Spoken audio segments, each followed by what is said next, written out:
Hello there, welcome to another problem session.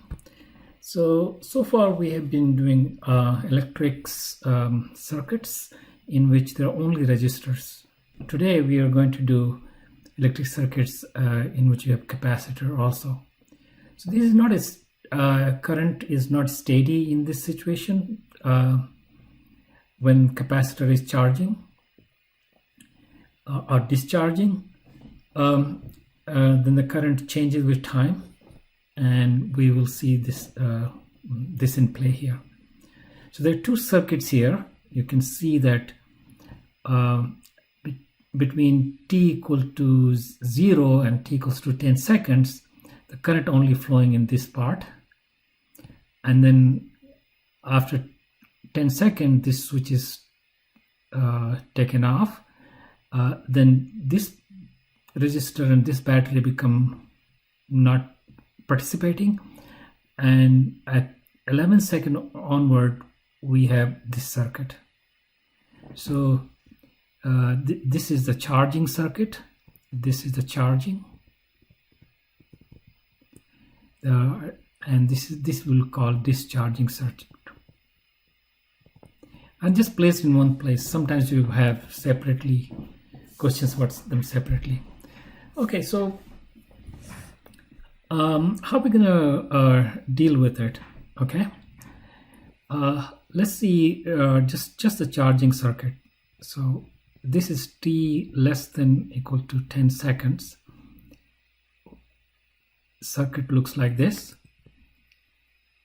and so this is V0, and I'm going to call it R1, and this is just a C. So this is a circuit, and at some instant t, let the charge here be Q sub t, and over there will be minus Q sub t. And I'm going to take a direction of the current. Maybe the current is going in that direction, and so this current coming in. So the charge, the fictitious charge, positive charge, which is not positive because the electron movement is exactly opposite of this current movement, right? So you have a current I in this thing, and over here there's no current through the capacitor. It has two plates separated, right? But on the other side is the same current will flow on the other side too. So this is at time t. Okay, so there will be a relationship between this charge and this current. You can see the amount of charge that's building up per unit time is the rate at which the current charge is flowing here. So that's equal to I of t. So that's one relation you can always write. Is using the positive plate and this is the negative plate. So the current goes in the positive plate. So this is current flowing to the positive plate, which is the charge Q of t at that time. So there's usually people have sign error when they don't use this, pick a particular notation. So this is a notation I'm going to pick, and this so to avoid sign errors. Okay, the second one is you can see that this is one voltage, this and this whole thing another voltage, and this is another voltage. So that's the 3 points of voltage, right? So this is like, let's call it point A, point B, and point C. So A can be, VA can be taken to be 0, then VB is going to be V0 because across here. So this is the only thing remains. So I can go from A to B to C back to A. So you go to A to B to C back to A, then the net delta V is 0. And so that's, let's write down what I get. From here to here, I pick up a V0, which is constant, not changing in time. So this is constant. this is a constant voltage source,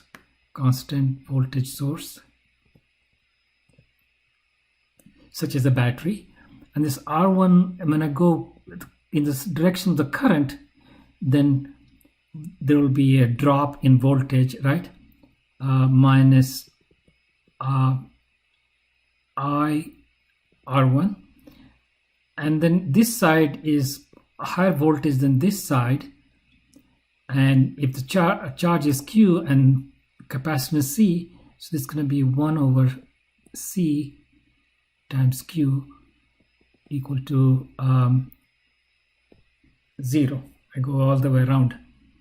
Okay, now this is dq dt, so we can write dq dt for this guy. Dq dt. So this is a differential equation, and you can actually solve this differential equation for Q and then get the current from there, right? So it says at 10 seconds I need to kind of solve this differential equation. There are many ways to solve this. Let me show you one way. I'll just bring dq dt one side, R1 dq dt on one side, and send everything on the other side. So this on this side, so this will be minus 1 over C Q minus C times V0. And now you can see I can just tell this as X. Then I have so X equals to Q minus CV0, then dx dt is same as dq dt. Then you can see I can rewrite here is dx dt minus 1 over R1C X. And this just simply is going to be very easy to do it. X at 0 e to the minus t over R1C. This R1C is called time constant. R1C is time constant for this circuit. X was this, so I have a Q of t minus CV0, and this will be Q of 0 minus CV0 e to minus t over RC. So I kind of recover Q of t, and this is 0, so send on the side CV0 1 minus e to minus t over RC, R1C.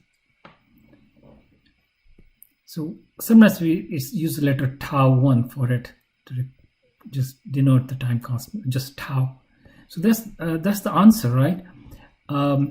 Given C, so this is A. For the answer A is this. So let's compute the numerical value. All right. Okay. Okay. So I did this calculation, and you can actually do it quite easily. So let's look at RC. R is 3 ohm. R1 is 3 ohm, and C is 2 millifarads, 10 minus 3 farad. So when I multiply it, I'm going to get a seconds. So tau 1 is going to be 6 times 10 to the power minus 3 seconds. And if you do e to the power minus, we wanted 10 seconds, 10 over 6 times 10 to the minus 3, this is very close to 0. So this will just be equal to that value, because this is 1 minus 0 just going to be 1. Why? Let's look at this e to the power minus, say this was 5, then approximately this is 2 times 10 to the power 3. And this is very small. and we can just ignore it, make it 0. So now C is going to be 2 times 10 minus 3 for C, and V0 is 12, is 24 millicoulomb,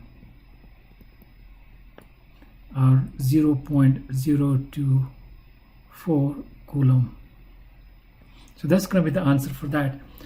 And this is like a fully charged. It's like as if this whole thing was falling just across here, nothing over here, and the current has completely stopped in charging. Okay, so that's an important thing to observe, is when time passes, the way this solution works, it's important to notice that let's plot it over here. If I had a Q and T, then this thing becomes small, and it can go to C times V0, and this function is just simply going to be, and that's what this time constant is it's going to be around 2/3 of CV0. Around that much it takes a time tau.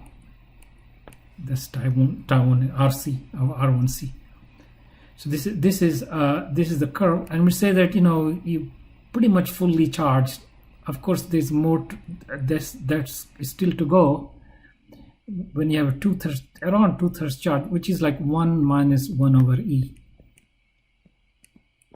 Okay, let's move on and try to do B. Okay, to answer B, how much energy is stored in the capacitor at this time? So we know capacitor is stored in 0.024 coulomb, and the voltage across the capacitor, the capacitance is 2 times 10 to the minus 3 farad. Then the amount of energy is stored in the capacitor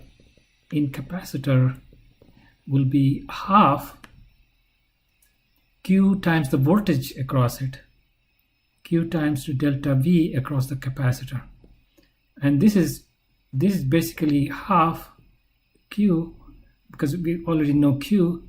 V is Q over C, and that's half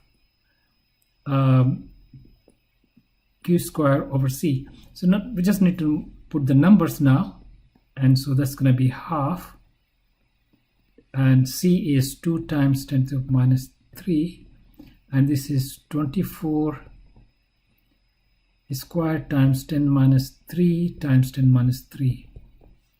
So you can just cancel that, and let's 24 times 24. So this is 6. So 6 times 4 is 24, and 6 times 12 plus 2 is 14. So this equals, and that's 0 point. Using that many joules will be the answer for B. C says how much energy was taken out of the battery. So this one has this much energy stored at 10 seconds. So how much energy was taken out?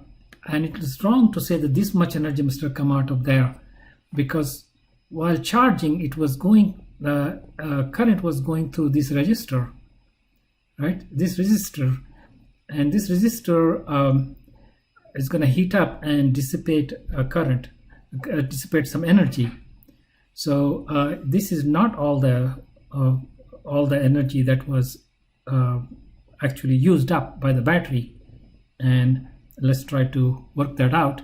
So we had a Q of T was CV0 1 minus e to the minus t over tau 1. So that's the charging at any time. So the current, which is current in the circuit, current in the circuit at time t is time dependent current. It's going to be derivative of this. So you have a CV0 over tau 1 e to the minus t over tau 1. The current is actually going to 0 with time. And tau 1 is R1 times C. So C is cancelled. So this is V0 over R1 e to the minus t over tau 1. So this is a function of time. So you can look at the power as a function of time is how much current is flowing and how much voltage is dropping across the resistor at that time, or V equals to IR. So this is going to be R1 I square T. And we already know the formula for that. So R1 times V0 square over R1 square e to the power minus 2t over tau 1. So at any time, this is the rate at which power is dissipated. So energy between t to t plus dt, energy will be dE. Energy will be, let's call du, let's call it symbol u for energy. Du will be just pt dt. That's how much energy will be kind of used by the resistor in terms of just getting heat and things like that. And so this is V square over R1 using that e to the minus 2t over tau 1. So we need to integrate from 0 to so delta U that went in resistor heating. This is the heating dissipation. This is just integrate from 0 to t pt dt. And so this whole thing I can integrate and I can get the answer. Okay, so doing this integration is like doing this integration 0 to t v0 square over r1 e to the power minus 2t over tau 1 dt is v0 square over r1 times tau 1 over 2, that minus, and is going to be e to the minus 2t over tau 1, and it's going to be 0 to t. So this is the t final, you know, and if you wanted to use a different symbol for it like capital T, that would be fine. That's the 10 seconds. So you have a V and this one just R1 C so minus V0 square C, V0 square C over 2. This plus can come inside, 1 minus e to the minus 2t over tau 1. Now we already know if this is 10 and this is like in the milliseconds, right? This is 2 times 3. This is like a 6 times 10 to the minus 3. So this whole thing is close to 0, very close to 0. So this is just V0 square C over 2. And so this actually is the amount that was stored here too. So it's actually half the energy got wasted, right? So this is also 0.144 joules also. How much energy was taken? Plus 0.144 joules. So this is when capacitor and this when the resistor. So this is actually 0.288 joules. Only half the energy got saved, other half just escaped. Okay, so let's see, so 12 square and C was 2 times 10 to the power minus 3, 2, and you can see that that's 0.144 if you can carry that out. Okay, so we done C. Let's do D. Okay, these two are after t equals to 11 seconds. So this part is not there, as if not there, because this switch is open. So we only have this. So t greater than 10 seconds, we only have this, and it starts out with a let's say at t equals to 11, t equals to 11 is our new t equal to 0 for this. Okay, so at t equal to 0, 0.024 coulomb over here, and minus 0.024 coulomb. So this new, let's call it t prime, this new t prime is 0. Okay, so when t equals to 12 seconds, then this t prime, t equals to 12 seconds, t prime will be just 1 second. Okay, so we're going to just work with t prime, new t's, and this is new R2. So here we have a much simpler circuit. You can see that all of this is just, say, point A, and all of this is just point B. So there are only two voltages, and what are the voltage over here is what the voltage there. And we are interested not in this particular time only, but all other times. So at arbitrary time, you are going to have some q of t and minus q of t. And this is R2. So at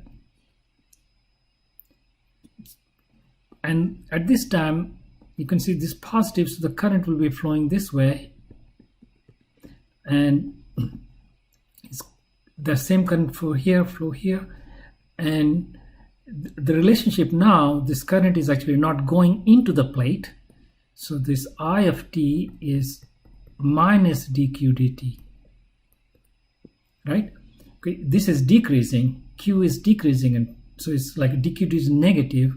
So, but this I of t is positive, so this is the relationship we want.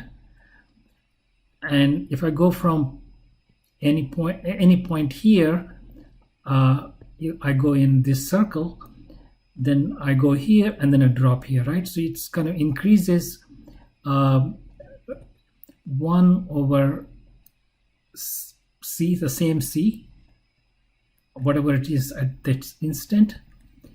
And then we have a decrease in R2I1. But there is nothing else here, then must start with 0.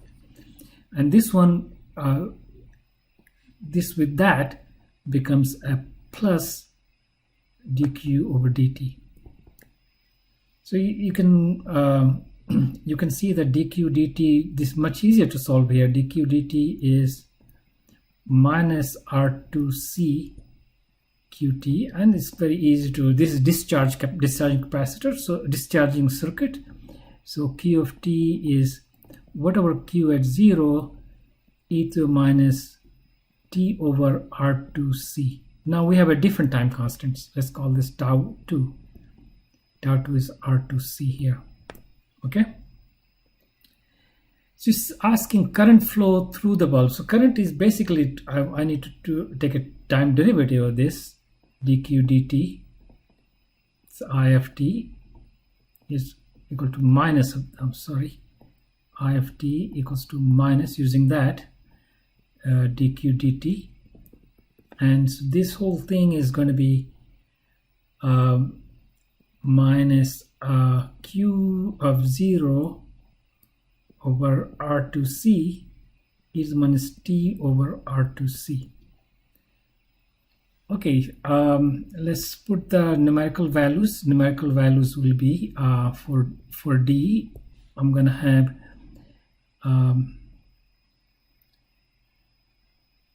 minus and minus derivative. This can be plus.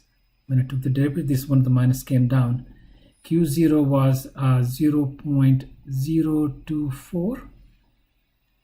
R2 is 2 and C is 2 times 10 to the power minus 3. And e to the minus, when you have a t is 1 second. It's a 12 second, but this is all t prime. Sorry about that. This, you can see t prime, t prime, t prime. So we are dealing with t prime. All is a t prime, t prime. So, and then R2C is going to be this is R2C, right? So this is 4 times 10 to the power minus 3. So it actually is going to be, this is 24 times 10 to the minus 3. So 10 to the minus 3 cancel out. So this equals 6 times 10 to the power 1,000 over 4, like 1,000 over 4. So it seems like in 1 second, it's 1 second, and this is RC is 4 millisecond. Very too long. This is like roughly 0. There's no current. Then you can say for the E, even 1 second later more. I should have done it like a millisecond or something like that, 11.2 millisecond to be more interesting. But it's already, you can see this is very 0. So rate at which, so the D is done. To answer E, I'm going to leave this alone. You may want to change this problem to, how about 11.25 second. So that will be within a time constant or something like that. That will be very interesting. So how do you answer the rate at which energy is dissipated? Well, we just you compute PT. Yeah, I of t. So this is I of t r I square of t. So this will be the rate at which it will be going down. So you have to figure out what the time at that point is. So we already figured that out and just use that for that time to answer that question. Yeah, we covered a lot of ground in this problem, and hopefully you can have a understanding of how a charging circuit works and how a discharging circuit works in a problem setting. Okay, sometimes you let me just summarize that some of the formulas. So you can derive a whole bunch of formulas, and sometimes in the interest of time, you may want to remember the answers to some of the formulas in a simple setting. Okay, so here are some of the if I have a charging circuit, like this, then the formulas go this way. And if I have a discharging circuit, then the formulas go this way. Charging and discharging. And this formula assumes that you're closing at new time or some time that t equal to 0. So these t's are close to t equal to 0. Otherwise you have to subtract t minus wherever it starts. Okay. All right. I think done with this charging, discharging of capacitors. If you appreciate if you can subscribe to this channel. If you like this explanation, please don't forget to hit like button. You can get more from my website here, so if you want to go check that out, you have much more content on many other topics. I'll be building that website even more as time goes on. So I will. That's it for now. I'll see you in another video. Bye.